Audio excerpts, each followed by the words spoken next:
জানি না বাবা কি হবে, বিচার মিলবে, আজ না হলে 20 বছর পরও বিচার মিলবে। ফাঁসি দেওয়া আছে, চেষ্টা চালিয়ে যাচ্ছি, দেখা যাক কি হয়। তো আমি চাইছি তিলোত্তমা যেভাবে মারা গেছে এটা তো সাধারণ হত্যাকাণ্ড নয়, খুব কষ্ট করে একটা মেয়ে মারা গেছে।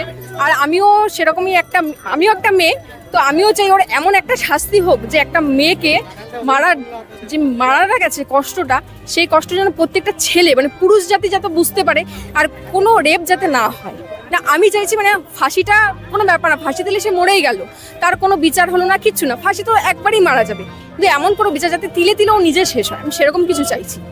দেখুন, সঞ্জয় রায় বলে শুধু একা যুক্ত নয়, এর পেছনে কিন্তু আরও কিন্তু বিভিন্ন লোক জড়িত আছে, কিন্তু সেটা কেসটা কিন্তু আস্তে আস্তে ঘুরিয়ে দেওয়া হচ্ছে, মানুষের নজর এড়িয়ে দেওয়া হচ্ছে। এর ফলে কি হচ্ছে, আমরা চাইবো, সাধারণ মানুষ হিসেবে চাইবো যে সঞ্জয় রায়ের সঙ্গে যারা যুক্ত রয়েছেন কঠোর থেকে কঠোরতম শাস্তি যেমন দেওয়া হোক।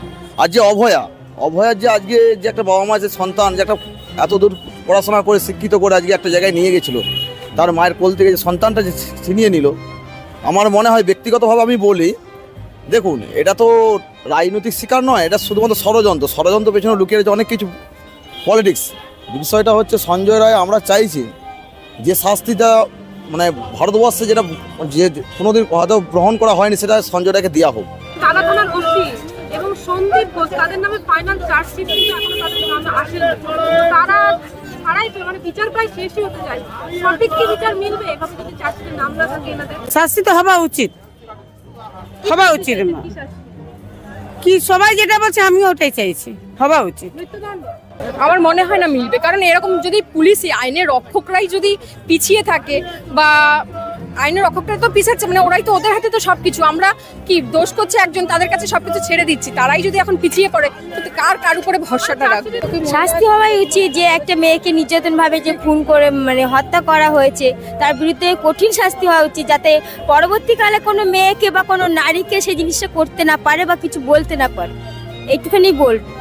আরজিকর কাণ্ডে টালা থানার ওসি এবং সন্দীপ ঘোষ তাদের ফাইনাল চার্জশিট ছাড়াই বিচার শেষ, তাদের নামে সঠিক বিচার কি মিলবে বলে মনে হয়? দাদা হ্যাঁ, এক্সকিউজ মি ম্যাডাম, দেখুন আমার মনে হয়, আমার ব্যক্তিগতভাবে মনে হয়, আশা করি মিলবে, কারণ সত্য কোনোদিন চাপা থাকে না। তার ফাঁসি দেওয়া উচিত, কারণ একটা মেয়ের সাথে তো এরকম করা উচিত নয় না। আরজিকর কাণ্ডে কি শাস্তি চাইছেন?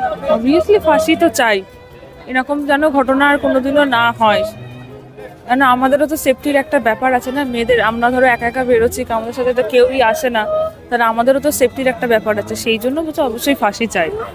এমন কিছু শাস্তি দেওয়া উচিত যাতে কোনো মেয়ের দিকে কোনো দিনও যেন কেউ না তাকায় এমন ভাবে, আর এরকম যেন কারোর সাথেই না হয়। ওর ফাঁসি চাই, সঞ্জয় রায়ের ফাঁসি চাই, আমরা তো সেটাই চাই যে কখনো কোনো মেয়ের মানে সাথে এমনটাই না হয়, সেটাই আমরা চাই। এই শাস্তি দেওয়া উচিত যাতে কেউ কোনোদিন এরকম ভাবতেই যাতে না পারে।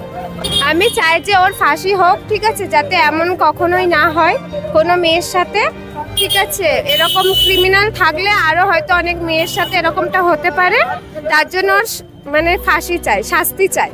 ও যা করেছে শুধু ও না, ওর সাথে যারা যারা জড়িত আছে প্রত্যেককে আমরা চাই যে এমন কঠিন থেকে কঠিনতম শাস্তি যেন হয়, যাতে করে যে এইরকম নোংরা কাজ না করতে না পারে। প্রত্যেকে যারা যারা এই মধ্যে জড়িত আছে প্রত্যেকে যেন এই শাস্তি পায়, এটাই আমাদের মানে বিচার্য। যদি সত্যিকার যদি বিচার যদি হতে হয় তাহলে এর থেকে ভালো বিচার হতে পারে না।